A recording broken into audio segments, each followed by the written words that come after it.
welcome back to Newtown Orchard. I'm so glad you're with us today. Today we're going to stay inside. It's kind of dreary outside, and we're going to make soap. I've been making soap for my family for about 10 years, and we're just going to make a very simple recipe of soap. And in my bowl, I have olive oil, coconut oil, lard, and a little bit of castor oil. And to that, we're going to mix dissolved lye that's been dissolved in water. And all soap has lye in it. Sometimes you can buy kits at the store where that chemical reaction with the lye has already happened. And then basically all you're doing is melting and maybe adding a few ingredients and pouring it into a mold. So this is right straight from the way our grandparents might have made it. It's just oil and lard and water. And so the way I like to liken it is, so the oil and the lye mix together and they form a chemical reaction called saponification. That's where we get the word soap, saponification. So we're going to use a stick blender to force those molecules together, to force that chemical reaction to happen. And yes, lye is caustic. Yes, it can burn. We're using safety precautions. Gloves on my hands. My hair's tied back. I have glasses on. If you don't have glasses, I would suggest you wear goggles because it does splash occasionally. As many times as I've made it, I've still had it splash every now and then. And so the way I liken it to is that the oils are like big fluffy cotton balls, and the lye is like pricklies and like thorns. And if you have the right amount of cotton balls for the right amount of thorns, then they all stick together and everything's fine, and you have a very wonderful bar of soap. If you have too many cotton balls, it's going to be a really soft bar of soap, maybe even a little oily, and it's going to dissolve quickly in your bath or your shower. If you have too many pricklies, then it's going to be a harsh bar of soap, and it might irritate you as you bathe with it.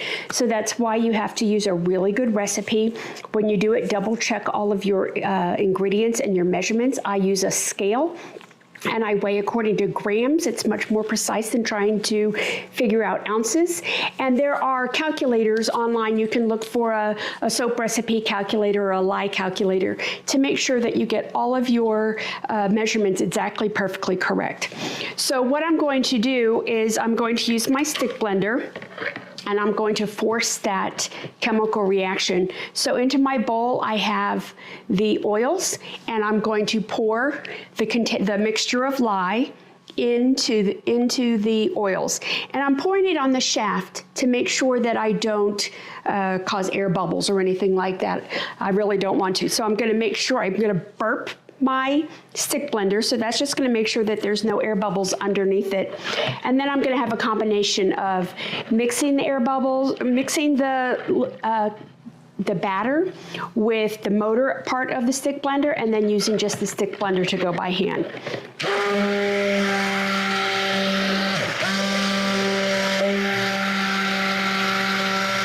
And you can see that color change has happened already, where you can't really tell the difference between the liquid or the oils and the lye. However, if I just left this like that, those different components would separate. We know that like when we make oil and vinegar salad dressing. So I'm going to just keep mixing those through.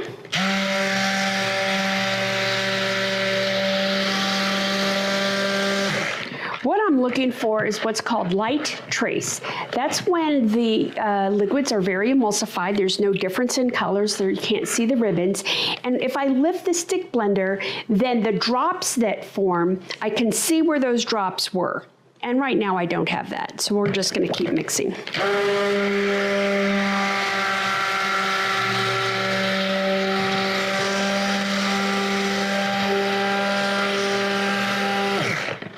Now this soap is going to be a lavender soap, and I'm going to use some titanium dioxide, which I will use to make the soap much whiter. It'll be a nice white soap, and then I'm going to add some lavender to make it smell wonderful. And then when I pour it into the mold, I'm going to do some fun little activities with it and kind of give it some soap bling.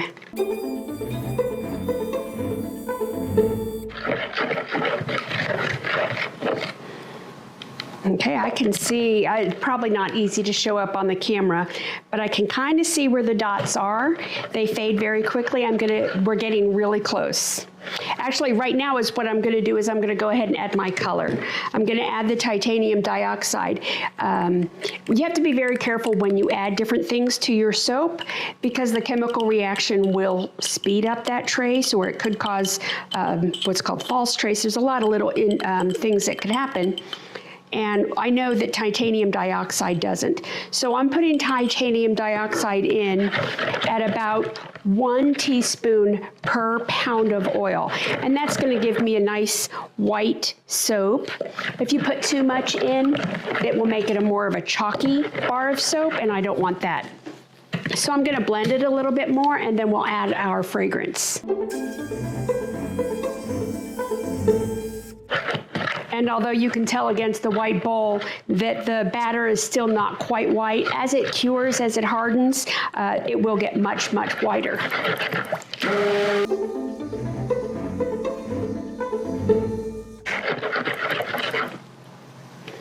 We are really, really close. I have made soaps using lots of really elaborate oils before. I've used bobasso oil, I've used mango butter, cocoa butter, shea butter, avocado oil, grapeseed oil, apricot oil. There's lots of different things that I've made, and honestly, our family can't really tell the difference that much. I can tell.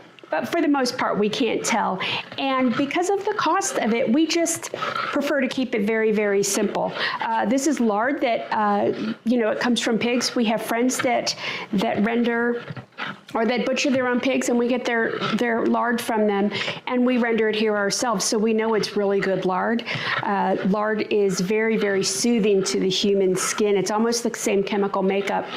And then the coconut oil is very conditioning, and it's very cleansing, and the olive oil, too, is very conditioning. And the castor oil, it just makes it nice and bubbly, which we really like.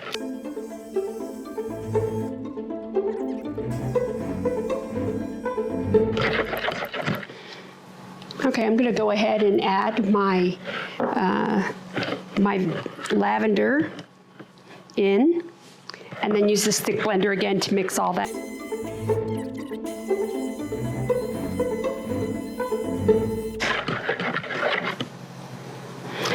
Now, if you are making soap to sell, then it's very important that you list exactly the ingredients that are in your soap, and you list them in the order of the amount they are by weight. So the highest weight item would go first.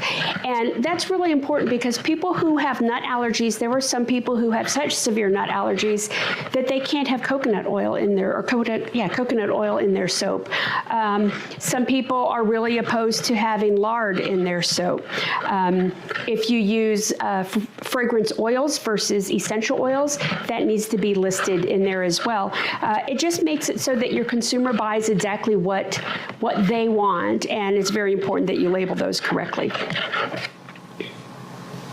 Okay, I'm going to blend this a little bit. The other thing about fragrances, when you put them in, sometimes those fragrances make it come to trace, thicken really, really fast. Sometimes it makes the batter change colors. Vanilla tends to make it turn almost like a light brown or a cream color. So even if you had the titanium dioxide in there, the vanilla would make it more of a cream color. So there are lots of resources on some of the big soap making websites that tell you which fragrance does which, and so it's wise to look those up so that you know what you're getting into.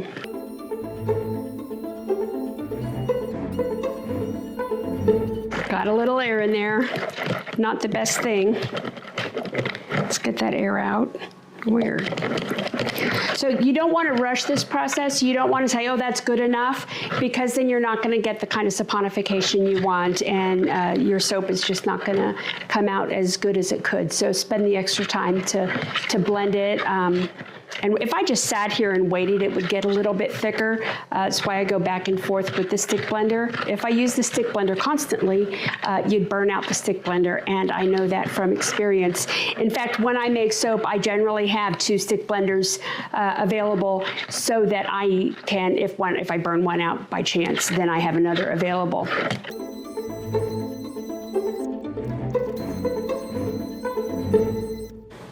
Okay, those are kind of dancing right on top. I'm going to call that done. I'm going to call that done. So if you do different designs or different colors in your soap, sometimes you need to get that soap to full trace. This is called light trace, or different things. Just if I were going to separate this and make different colors and like blend 2 colors together, then that's what I would do. So what I'm going to do now is I have a wooden mold that I have lined with parchment paper, and I'm going to pour the soap right into this. And I'm only going to go a little more than halfway.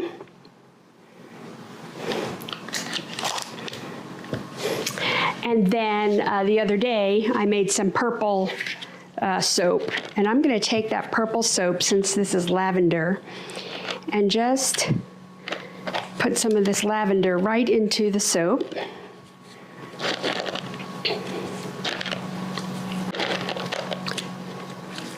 So when I cut the soap, I'm going to cut it in bars this way. So I want to just make sure that I get some lavender is in every single bar. Gives it a little bit more character, if you will. Okay.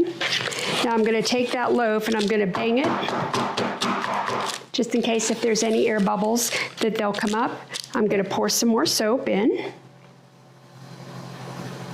And I'm being really careful. I'm coming very low, and I'm trying to bury that purple soap.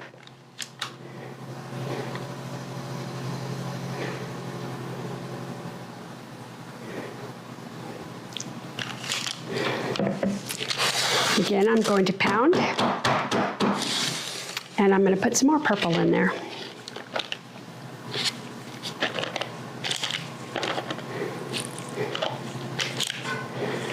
Now, this is certainly not necessary, and my house full of boys, they really don't care, but I like it. It makes me feel happy, and I do sell my soap occasionally, and so I like to have pretty soaps to be able to sell.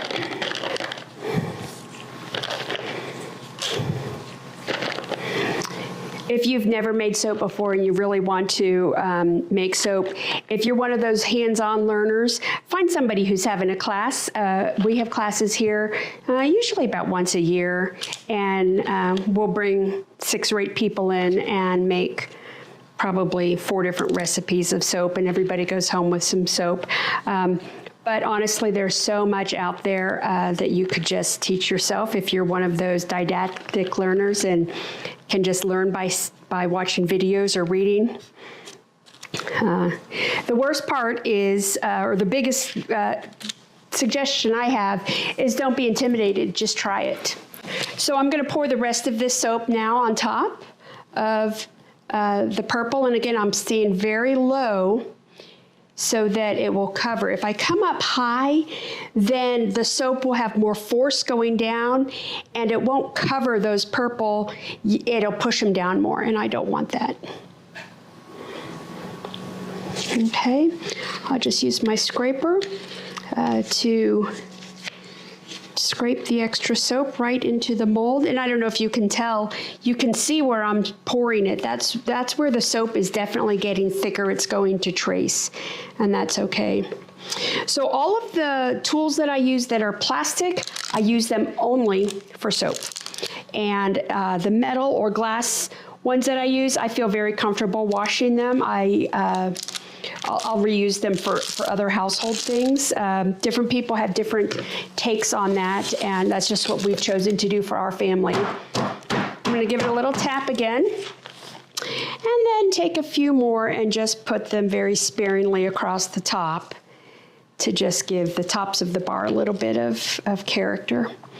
So about washing, there's a couple ways to wash all of these. So the saponification has not finished. So if I were to take this bowl and put it in the sink and run water on it, then that batter would go down the drain and some of the saponification would continue. And the lye might interact with any grease that might be stuck in your trap or something. It could very easily clog your drains.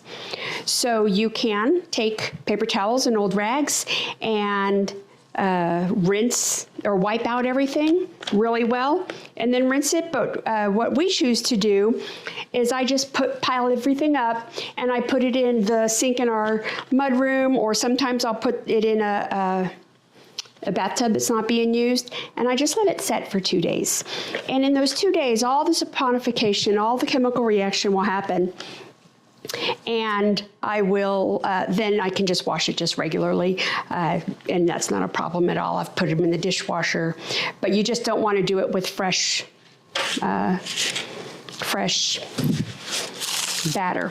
Okay, so another little tap. This is finished. So now I have to store it. So there's 2 ways of storing it. So the chemical reaction is still happening.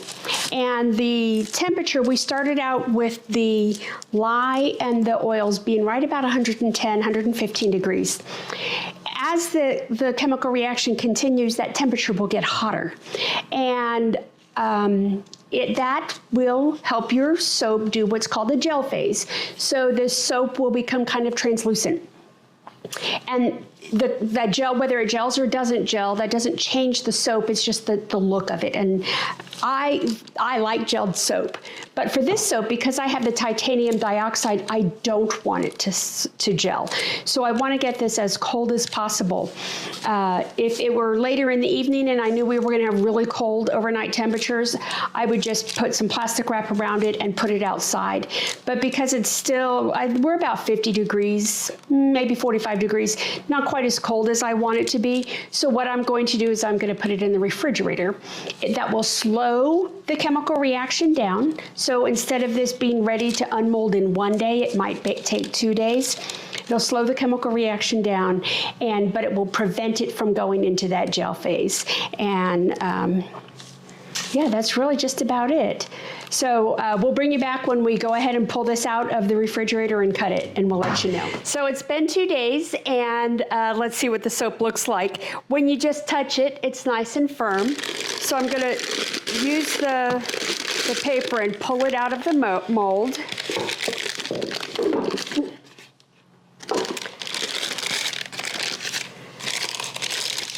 And there we go. There's the soap.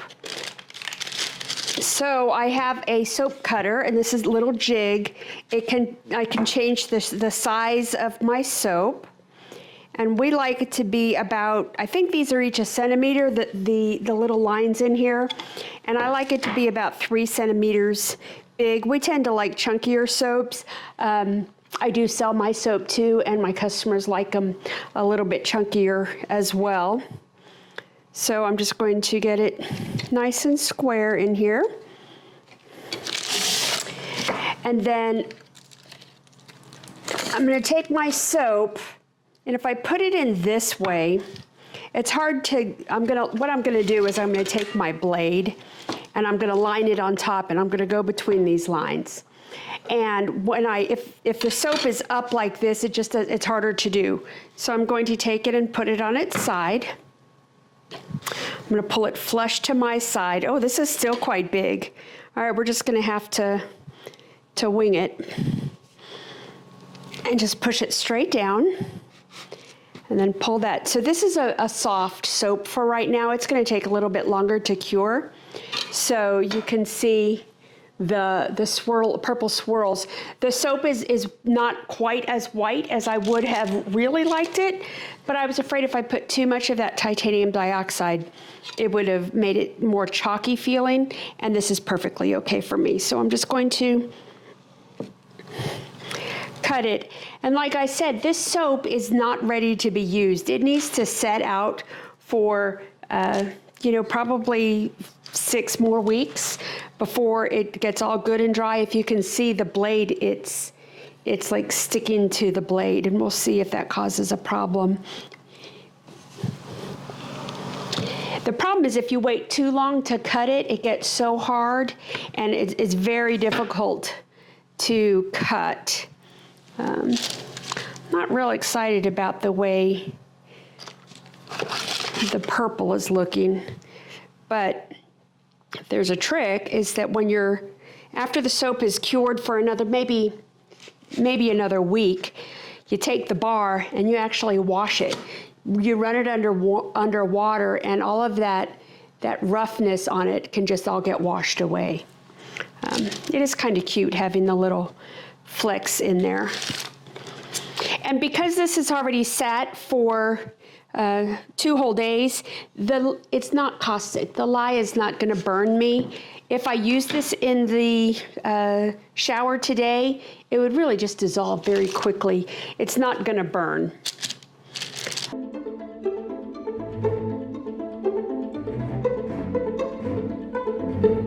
So that's it. So I got 1, 2, 3, 4, 5, 6, 7, 8 bars of soap. And so I wanted to show you some of the soap that I've already made. Now this soap, I have already cleaned it. So you can see my edges are nice and smooth. It's really smooth here. So that was, I made this almost 2 weeks ago. And then this was a fun soap to make, and it has not been cleaned yet, so it still needs to be tidied up a little bit. But I just put these fun little sparkly cubes in it. And this one, every single bar of soap looks differently depending on the way it was swirling. I don't often do swirls. It takes more time than I'm willing to spend. And for our family, plain old ordinary soap works just fine. So those are 2. I did this one with some white chunks that I just kind of mixed in with the batter. And this one... Is that white chocolate and macadamia nut? No, this one is huckleberry and then just white soap with it. And then this, let's take this one. This soap is still curing, and this one's supposed to be a latte. So I made it with coffee instead of water, and I use a coffee espresso fragrance in it. And then I put the little cubes on top to look like cream on those. So I do some fun things every now and then. That one has a lot of glycerin in it, and I need to look up and find out if that's because I use the coffee. But you can see on the edge of it, it's really, really slick. And so I just have to do some research and find out why that is, if it's a problem. Because if it's a problem, then I won't be able to sell it. But I think it's just a buildup of glycerin. This is a plain lard soap. So this is what we would have called our grandma's lye soap way back when. It's just made with just lard that was rendered from a pig and the lye water. No scent, no color, nothing special at all. And it makes a nice hard soap. Once it's really completely cured, it's a nice hard soap. So that's a plain old-fashioned lye soap. Can you make laundry detergent? So I have made soap that I've made laundry detergent, and what I've done with that is I've made 100% coconut oil soap. And I have some of that actually. So this is 100% coconut oil soap, and this is probably almost 2 years old. And what I'll use this for is I'll rub it into a stain when I'm doing laundry, but you can also grate this, and a lot of your homemade laundry soap recipes will call for to grate a bar of soap that you buy at the store. I can't remember the name, Naphthol soap, I think, and instead of that I use the coconut oil soap. So, all right. Thanks for joining me on my soap adventures. We'll see you on the next one. Bye.